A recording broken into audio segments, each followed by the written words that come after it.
అదే చెన్నై ఎప్పుడో ఓడిపోవడం చూసినారా మీరు? అది కూడా ఆర్సీబీ పైన. కప్ నమ్దే.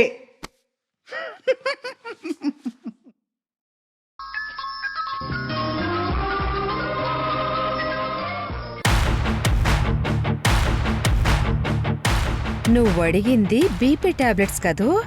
పైన స్ట్రిప్ మీద బీపీ టాబ్లెట్స్ అని రాసుంటుంది, కానీ లోపలున్న టాబ్లెట్స్ బీపీకి కాదు. ఇవి ప్రాణాంతకమైన టాబ్లెట్స్. నీకోసమే సెట్ చేసి తీసుకొచ్చా. ఇందులో ఒక్క టాబ్లెట్ వేసుకుంటే చాలు, నువ్వు కోమాలోకి వెళ్ళిపోతావు. ఈ టాబ్లెట్స్ నీకు బాగా పనిచేస్తే ప్రశాంతంగా పైకే వెళ్ళిపోతావు. పిల్లకాయల్ని నేనే కిడ్నాప్ చేయించి దాచిపెట్టిన విషయం నీ కొడుక్కి చెప్పి నన్ను నా కూతుర్ని మీ ఇంట్లో నుంచి తరిమేస్తావా?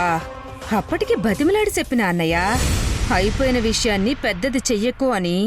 విన్నావా? వినలేదు. ఎస్కి చెప్పి తీరాల్సిందేనని పట్టుపట్టి నీ ప్రాణాల మీదకు తెచ్చుకున్నావు. అంతే అన్నయ్య, ఎప్పుడు ఎవరికేం రాసిపెట్టుంటే అదే కదా జరగాలి.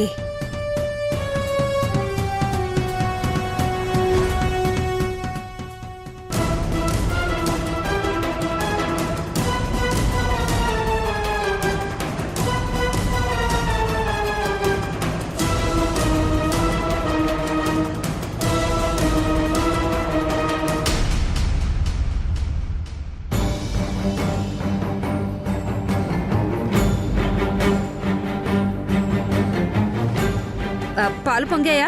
లేదండి, ఓ పొంగు రాగానే స్టవ్ కట్టేశాను. సరే, అన్నయ్య బీపీ టాబ్లెట్లు అడిగారు కదా, వెళ్ళిచ్చిరా పో. వెళ్ళు.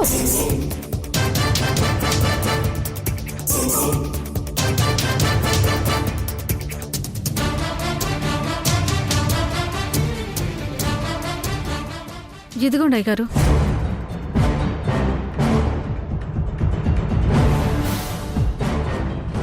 యష్ రాగానే పిల్లల కిడ్నాప్ విషయం చెప్పేయాలి.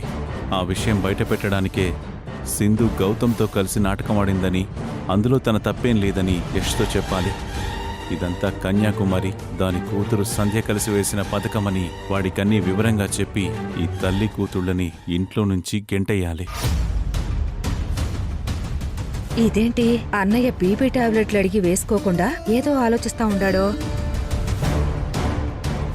మనం వెళ్ళి వేసుకోమని చెప్దాం.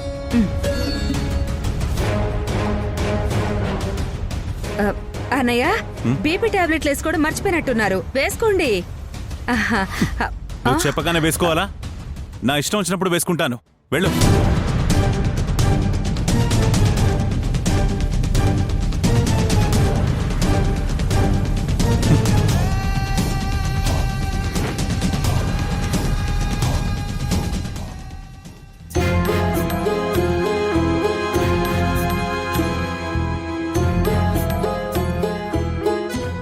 రిషి, ఇట్రా.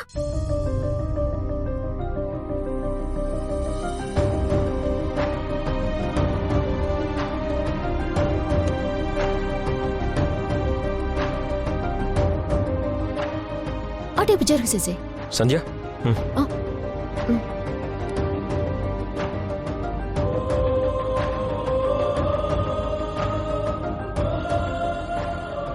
నాకు వద్దులే కానీ ముందు వాళ్ళకి ఇచ్చేసాయి.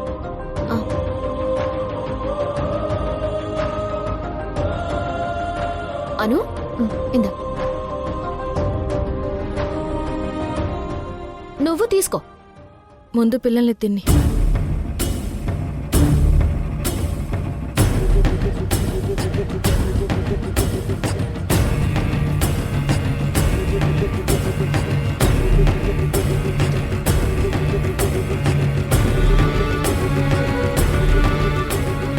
సంధ్య, తయారు గారు ఎక్కడ? వాస్తవ్ గారిని చూడ్డానికి లోపలికి వెళ్లారు.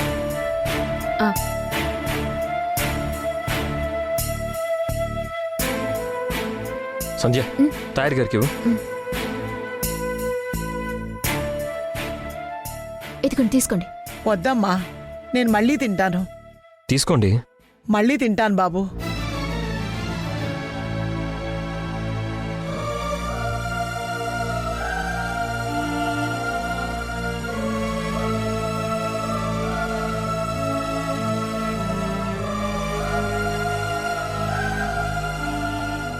సంతకం చేసి అత్తయ్య అని ఎందుకు రాశారో తాయారు గారిని ఇప్పుడు అడగాలా వద్దా? యశ్ వాళ్ళున్నప్పుడు అడిగితే బాగోదులే.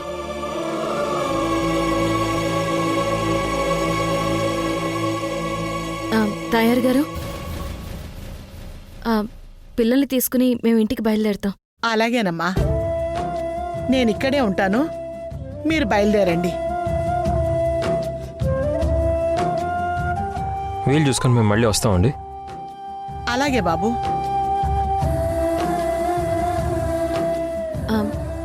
తాయారు గారు, మిమ్మల్ని ఒక విషయం అడగాలి. ఏంటమ్మా? మీరు వాస్తవ్ గారికి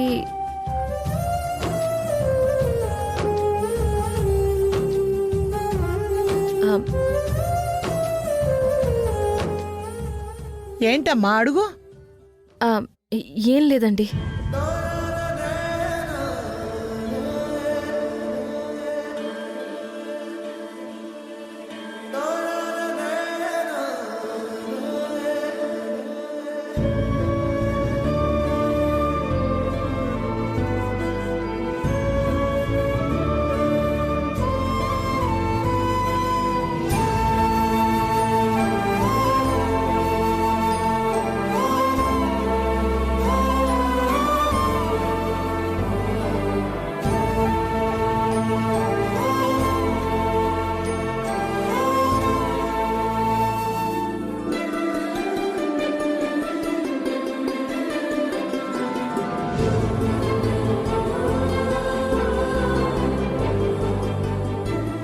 ఇదేంటి యష్ నాకు సైగ చేస్తున్నాడు?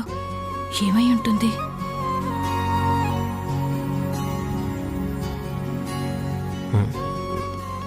అంటుకుంది.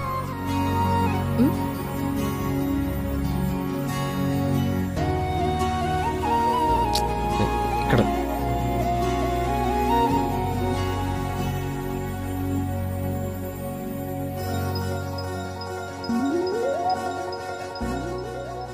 యష్ చెప్పి సిందమ్మిలో సైలెంట్ గా సైకిల్ చేసుకుంటా ఉండారా?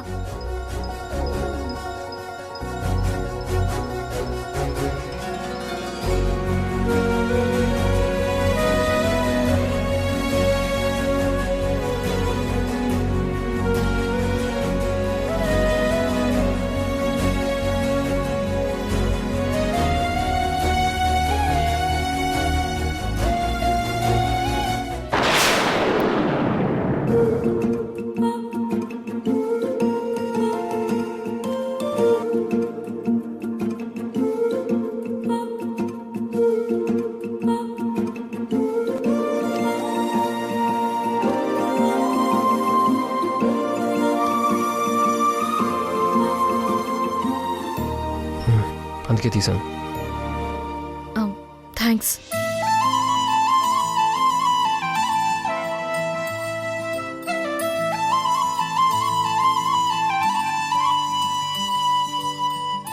నా ముందే సింధుని యశపి టచ్ చేశాడు అంటే మళ్ళీ సింధు అంటే యశపికి లవ్ స్టార్ట్ అయిందా ఇవి?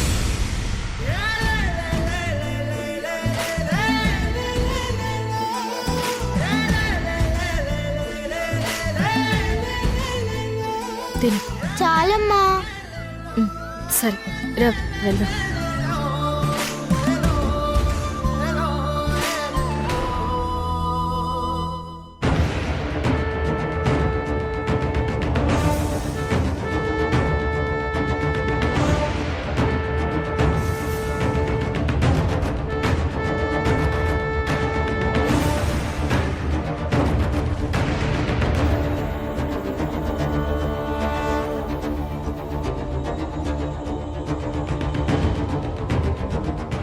ఇంకా సార్ వారికి నా మీద కోపం తగ్గినట్టు లేదు.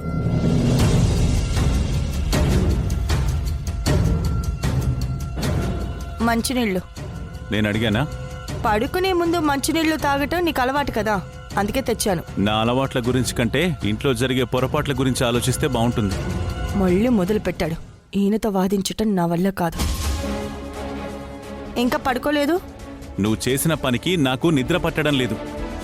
ఇప్పుడు నీకు నిద్ర పట్టాలి అంటే నేనేం చేయాలి? ఆ కన్యాకుమారిని సంధ్యని వెంటనే మన ఇంట్లో నుంచి పంపించేయాలి.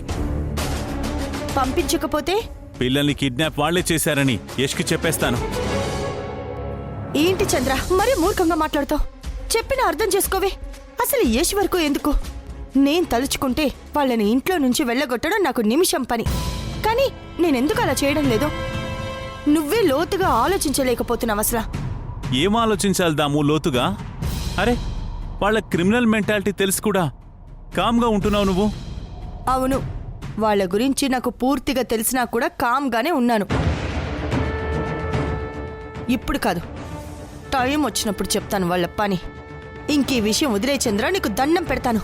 ఎంతసేపు ఏదో ఒక విధంగా నా నోరు మూయించడమే నువ్వు పనిగా పెట్టుకున్నావు. చంద్ర, నన్ను విసిగించి నాకు కోపం తెప్పించొద్దు.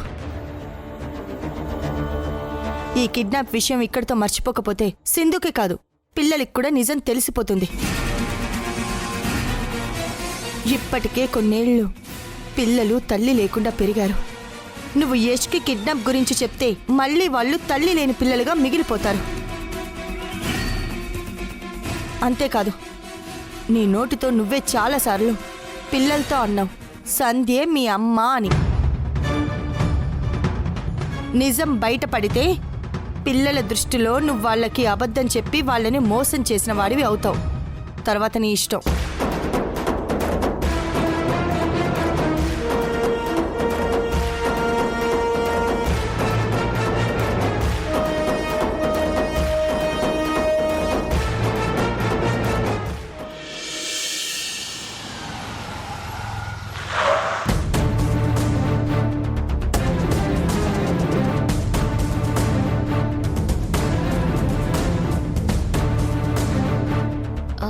అభి వెళ్దామా?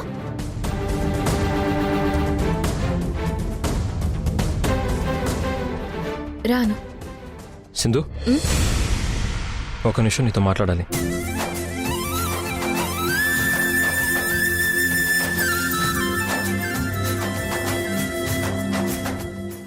ఇదేంది? ఈయన హాస్పిటల్లో సింధు చెప్పగానే టిఫిన్ తెచ్చారు, నా ముందే తనని టచ్ చేశారు. ఇప్పుడు డైరెక్ట్గా ఇంటి దగ్గరే మాట్లాడాలి అంటున్నారు. అసలు వీళ్ళిద్దరి మధ్య ఏం జరుగుతూ ఉండదు? చెప్పు యష్. థ్యాంక్స్. నాకెందుకు థ్యాంక్స్? నువ్వంటే నాకు నచ్చదు. కోపం, చిరాకు, అసహ్యం.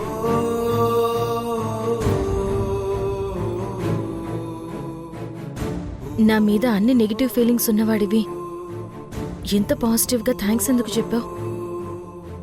నీకు నాకు మధ్య ఎన్ని గొడవలైనా ఉండొచ్చు, మనిద్దరికీ పడకపోవచ్చు. నువ్వు నేను ప్రతి విషయంలో తూర్పు పడమరలా ఉంటున్నావు. అయినా సరే, వాస్తవ విషయానికి వచ్చేసరికి ఇద్దరం ఒకే మాట మీద ఉంటున్నాం. ఒకే మాట మీదంటే? అదే, తనకి మంచి జరగాలని, వాస్తవ త్వరగా రికవర్ అయ్యి తన ఫ్యామిలీతో కలిసి హ్యాపీగా ఉండాలని ఇద్దరం కోరుకుంటున్నాం.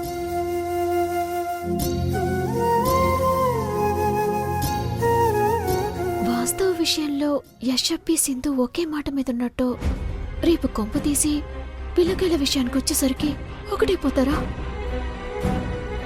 కానీ ఒక వాస్తవ ఆపరేషన్ విషయంలోనే నిన్ను విభేదించాను.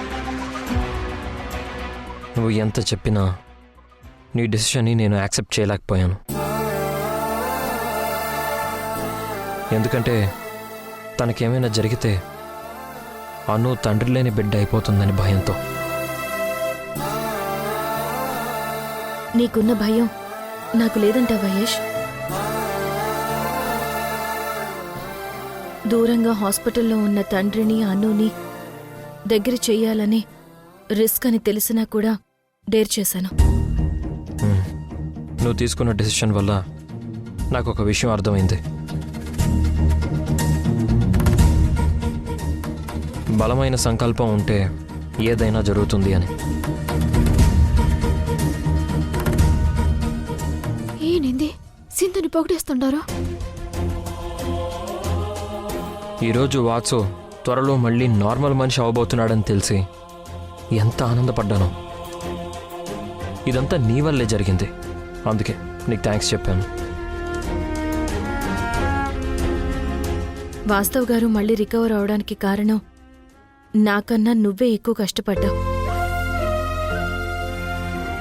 అవును, వాస్తవ్ గారికి నీ సపోర్ట్ చాలానే ఉంది. నిజంగా నీ సపోర్ట్ లేకపోతే ట్రీట్మెంట్కి ఆపరేషన్కి డబ్బులు, అను తాయారు గారిని మీ ఇంట్లో పెట్టుకుని చూసుకోవడం ఇవన్నీ జరిగేవి కావు. నీ మంచితనం వల్లే ఇదంతా సాధ్యమైంది. మా ఆయన ఏం చేసినా ఎవరికి చేసినా మంచే చేస్తారు.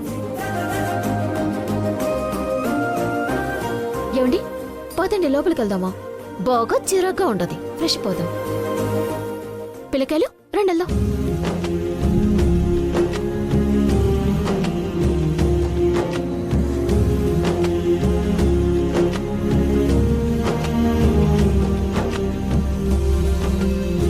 రాను.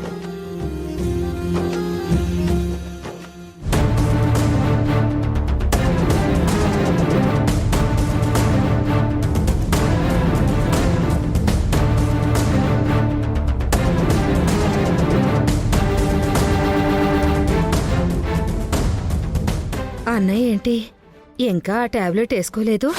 హాస్పిటల్కి వెళ్ళిన యష్ తిరిగి వచ్చేసే టైం అయి ఉండాది. యష్ ఇంట్లోకి రావడం అంటూ జరిగినదంటే నా కిడ్నాప్ విషయం చెప్పడానికి రెడీగా ఉన్నాడు. త్వరగా ఆ టాబ్లెట్ వేసుకుంటే బాగుండు.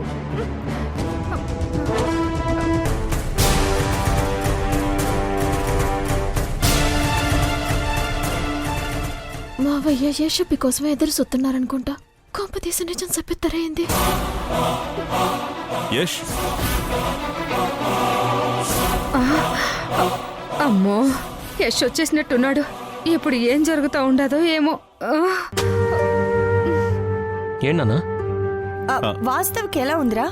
ఆపరేషన్ బాగా జరిగిందా? ఆపరేషన్ సక్సెస్ అమ్మా. వాత్సవ్ బానే ఉన్నాడు. ఆహా. యష్, చంద్ర, ఎందుకు కంగారు పడతావు? నేను అడుగుతాగా. నువ్వు ప్రశాంతంగా ఉండు. నాన్న కంగారు పడుతున్నాడా? దేనికమ్మా?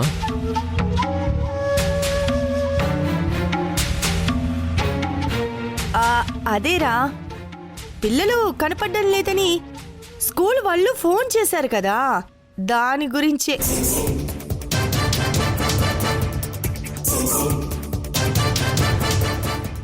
నేను కూడా చాలా భయపడ్డాననుకో.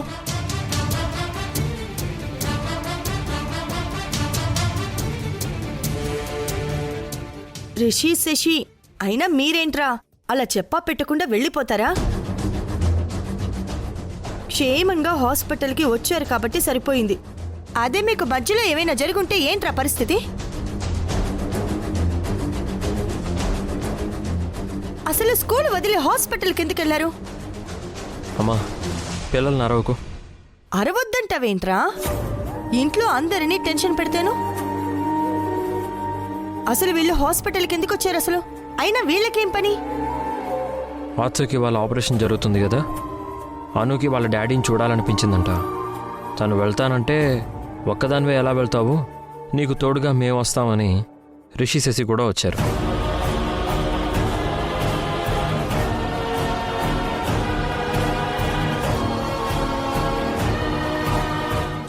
ఆ విషయం ఏదో ముందే చెప్తే అను స్కూల్కి వెళ్లకుండా మీతో పాటే హాస్పిటల్కి వచ్చేది కదా, ఇంత హంగామా ఉండేది కాదు కదా.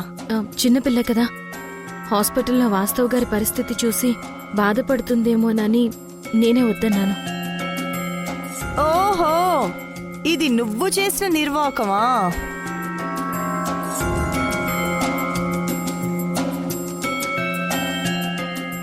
ప్రతిసారి ఇంతే. మాకు టెన్షన్ వచ్చినా మనశ్శాంతి లేకుండా పోయినా దానికి నువ్వే కారణమవుతున్నావు. ఇప్పుడు నేనేం చేశానని నన్ను తప్పు పడుతున్నారు? అనుని నీతో పాటు హాస్పిటల్కి తీసుకెళ్ళుంటే ఇంత హడావిడి ఉండేది కాదు కదా. నన్ను ఏదో విధంగా ఎత్తి పొడిస్తే గాని మీకు రోజు గడవనట్టుంది.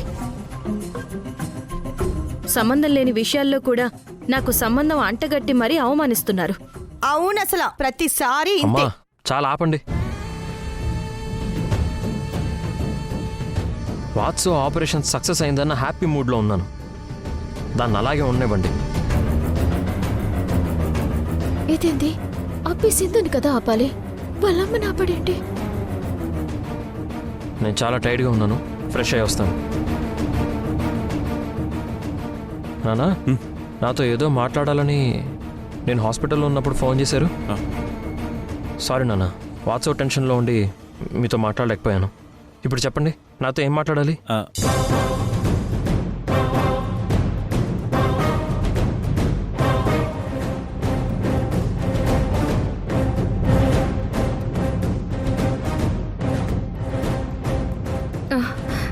ఇంకా దాని గురించే మాట్లాడతాడు.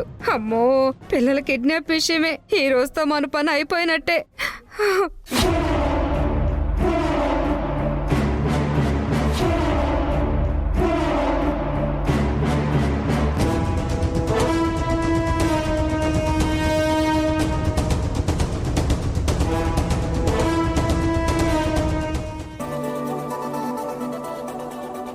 అమ్మా,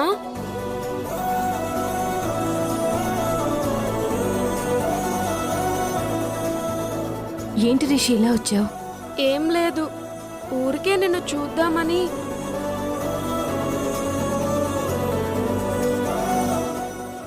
రిషి,